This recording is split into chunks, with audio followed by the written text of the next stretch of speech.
So, is this runway casting for a grumpy brand or a smiley brand? So it's a grumpy brand. Show me that Balenciaga look. It's H&M. Yay! Balenciaga.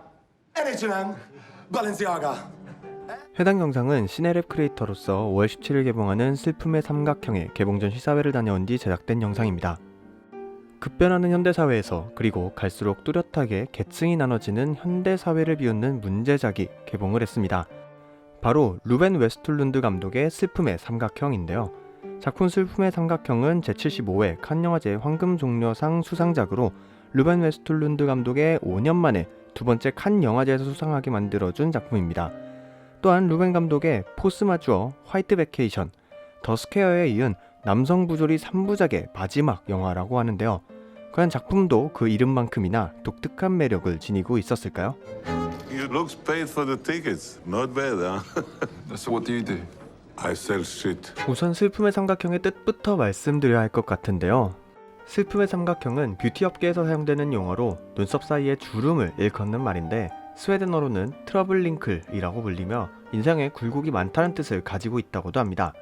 작품의 주인공 칼에게 일어나는 여러 사건들, 주변 사람들과의 관계 맺음과 여자친구 야야와의 관계, 그리고 세 개의 장으로 나눠진 챕터들에서 갈수록 위치가 낮아지는 칼의 모습들을 통해 알게 모르게 이 슬픔의 삼각형이 두드러지죠. 여기서 이 삼각형은 직관적인 슬픔을 나타내는 인물의 우울한 표정을 나타내기도 하지만 한편으론 계급제를 나타내는 피라미드를 상징하기도 합니다. 그리고 이런 계급제는 작품에서 성별, 직업, 명예, 고용주와 피고용주, 돈 등 다양한 상징을 통해 나눠지죠. 칼은 공교롭게도 어떤 부분에 있어서도 이 삼각형의 꼭대기에 서지 못하지만요. 이런 칼의 모습은 작품을 보는 내내 한편에 우아라고 느껴질 정도로 우품의 연속입니다. 같은 모델이자 인플루언서인 여자친구 야야에게 칼은 마치 전리품 같은 존재이죠.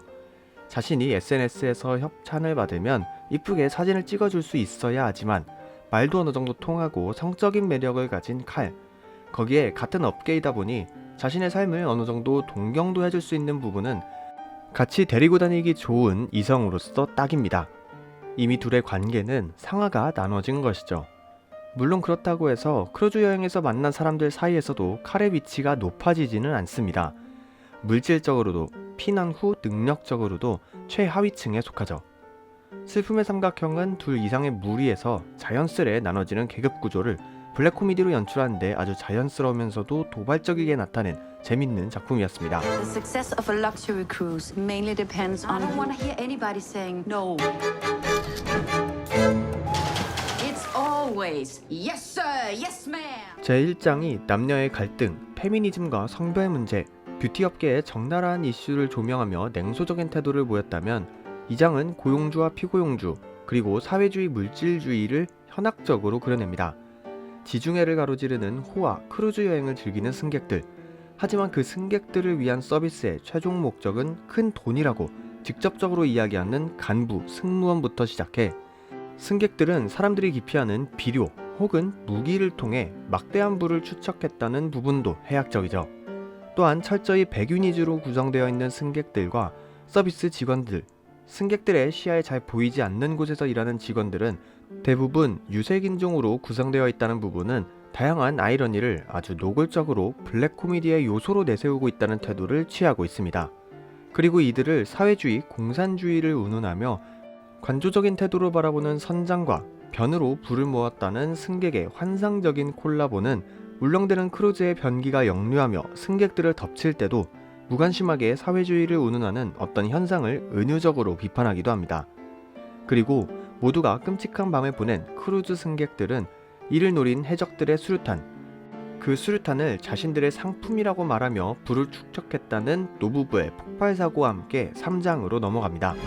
A Russian capitalist and an American communist. On a $250 million luxury yacht.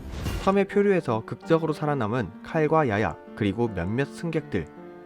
이 안에서도 젊은 남성, 젊은 여성, 간부, 나이가 든 남성, 유색인 등 다양하게 인종과 나이가 배치되어 있는데 크루즈가 아닌 생존이 제1의 목표가 된 섬에서 이들을 나누는 삼각형 모양의 계급 구조는 크루즈처럼 전복됩니다. 화장실 청소를 담당했던 필리핀계 청소부 에비게일은 섬에서 재빠르게 자신의 능력을 보여주며 삼각형의 꼭대기가 됩니다.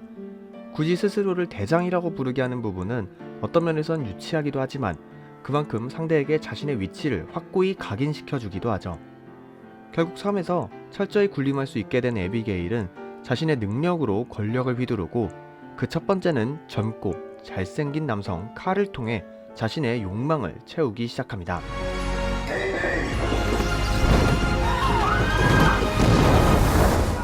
The ship is going under. 작품 슬픔의 삼각형은 희극과 비극을 골고루 섞은 우화라는 생각이 들었습니다.